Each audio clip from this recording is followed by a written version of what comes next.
Bonsoir, bienvenue sur Radio Sensation Normandie, culture, sport, santé, environnement, politique, vie associative, éducation, tout ce qui vous intéresse et vous interpelle. C'est dans ce petit rendez-vous de 10 minutes dans le MAG et aujourd'hui, on va parler également d'environnement et de santé, puisqu'on va parler entre autres d'alimentation et de nos amis entre guillemets paysans. La filière donc agroalimentaire est aujourd'hui à la une de l'actualité nationale puisque Emmanuel Macron a dévoilé ce mercredi des mesures très attendues par cette filière, en particulier par les paysans qui luttent pour leur survie, mais également par certains distributeurs. L'intervention présidentielle intervenue à l'issue de la première phase des États généraux de l'alimentation qui ont porté en particulier sur ce qu'on appelle la répartition de la valeur ajoutée entre les acteurs de la filière. Aujourd'hui, on reçoit Laurent Duclos, qui est président de la section laitière. Il est producteur à la FNSEA. On a parlé du sommet de l'élevage, c'était du 4 au 6 octobre dernier, journée de l'alimentation pour le 16 octobre précisément. Et on va parler en tout cas de viande, de bonne nourriture, puisque vous êtes éleveur et que vous êtes particulièrement dans la filière lait. Laurent Duclos, bonsoir. Bonsoir. La filière lait qui n'a rien à voir avec la filière viande. Si, tout de même. Si, parce que on y participe aussi parce que nos vaches laitières en fin de carrière sont destinées à la viande. Voilà. Il y a quelques jours, il y avait une conférence de presse, une présentation dans une exploitation du département de l'Eure sur la revendication du bien manger, etc. et de redéfendre le droit aux citoyens de manger de la viande, en tout cas de bien manger de la viande. Est-ce qu'il y a eu une psychose qui a redémarré il n'y a pas très longtemps avec notamment des reportages, etc. Oui, la psychose, elle est alimentée régulièrement. Je dirais plus que c'est une mode, cette psychose-là. Moi, je voudrais répondre simplement, c'est que l'humain s'est développé à la base en se nourrissant de viande et de toute production qui était issue de l'agriculture. Donc, de remettre en question notre mode d'alimentation, je ne comprends pas pourquoi. Et puis après tout, si les véganes sont contre manger de la viande, c'est pas grave. Qui laisse les autres manger de la viande, c'est pas le souci. Voilà, du moment qu'on se respecte les uns les autres, c'est le principal. Donc là maintenant, c'est quoi ? C'est une surveillance un peu plus accrue de la filière, savoir ce qu'on mange, d'où vient l'animal, par qui il a été élevé. Oui, ça c'est pas une nouveauté. C'est depuis 1978 qu'a été instaurée la traçabilité avec une carte d'identité de l'animal. Donc dessus il y a toutes ses origines, sa race, et puis sur la carte d'identité il y a aussi un encart pour tout ce qui est problème sanitaire qui suit la vie de l'animal. Donc le vétérinaire, s'il intervient sur l'exploitation et qu'il détecte une maladie, ça rentre tout de suite sur la carte d'identité de l'animal. Il n'y a plus de risque de retrouver du bœuf argentin dans les cantines de nos enfants, par exemple ? Alors ça, c'est une autre étape de notre alimentation, c'est tout ce qui se passe au niveau de l'agroalimentaire. Alors là-dessus, on s'est battu et on a eu la dérogation de Bruxelles au niveau de la France pour qu'il soit stipulé sur tout produit transformé l'origine. Et ça, on y tient beaucoup parce qu'on nous met toujours en compétition, en concurrence avec des produits étrangers, mais qui ne respectent pas forcément les mêmes règles de production. D'accord. Alors c'est pour ça, nous, on se veut être un peu les leaders de la qualité. Et si au moins on nous met en concurrence, qu'on sache d'où le produit vienne et savoir, et que le consommateur soit informé de l'origine pour qu'il puisse au moins comparer les différents modes de production. Comment se comporte actuellement la filière viande en Normandie, plus précisément dans le département de l'Eure ?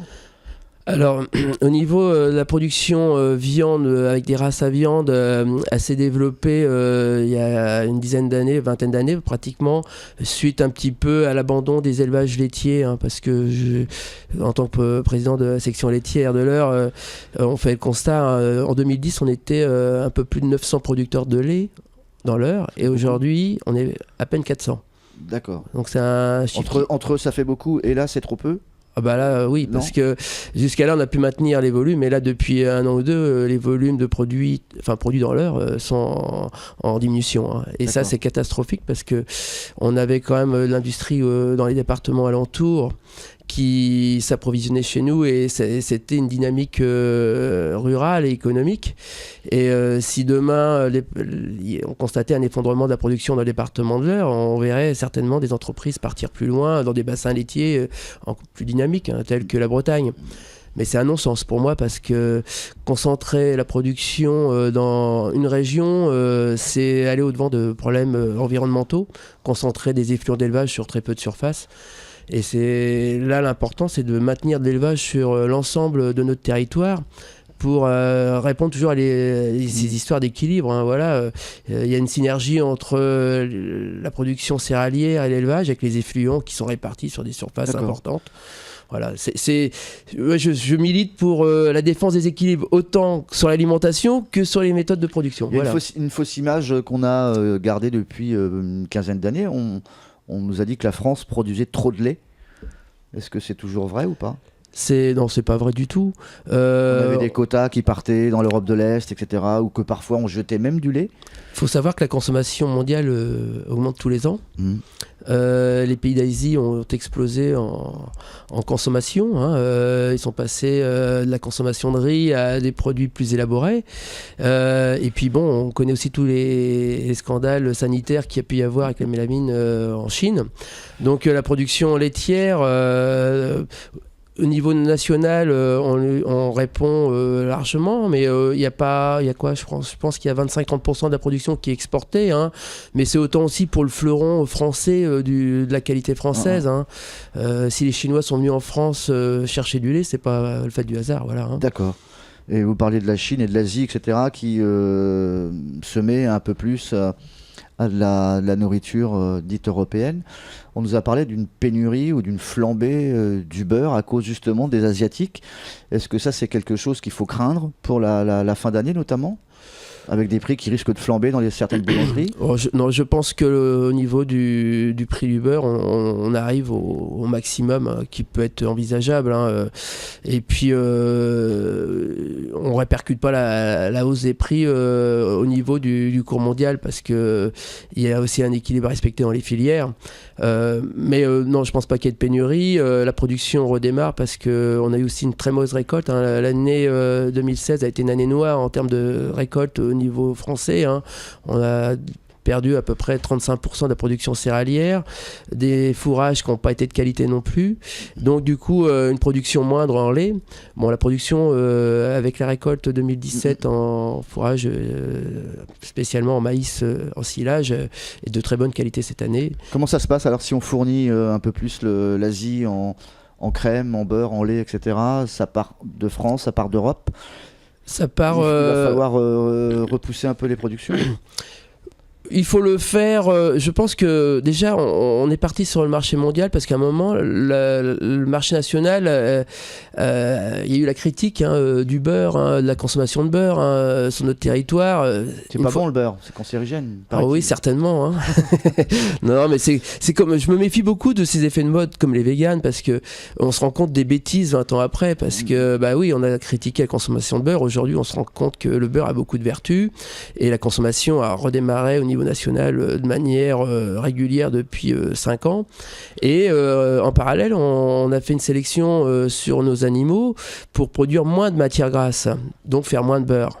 Donc on a été donc dans le sens de ce que le consommateur nous a demandé, mais il faut savoir que c'est des équilibres fragiles, et quand on va dans un sens, ça met 20 ans, et pour repartir dans l'autre sens, ça met 20 ans aussi. Enfin, je pense qu'on mettra moins de 20 ans, mais voilà, il faut se faire attention à tous ces effets de mode. Laurent Duclos, on va vous retrouver pour une prochaine session. On peut rappeler où est-ce que vous êtes installé ? Alors je suis installé moi à Capelle-les-Grands, en association avec mon frère, et on a un troupeau de 60 vaches laitières. Capelle-les-Grands, on se situe par rapport à Bernay ? C'est sur l'axe Bernay-Orbec, on n'est pas très loin de la frontière du Calvados, voilà, et notre lait est transformé à Orbec, à la laiterie Langto. D'accord, c'est pas un GAEC, c'est une société entre frères et mon fils aujourd'hui, voilà. D'accord, les épouses sont pas là ? Non, elles travaillent à l'extérieur. Faut assurer aussi les fins de mois quand les marchés sont à l'envers, donc ça apporte un équilibre aussi dans le ménage, voilà. Merci Laurent Duclos, vous êtes président de la section laitière producteur au sein de la FNSEA de l'Eure. On vous retrouve pour une prochaine session d'enregistrement. Au revoir. Au revoir.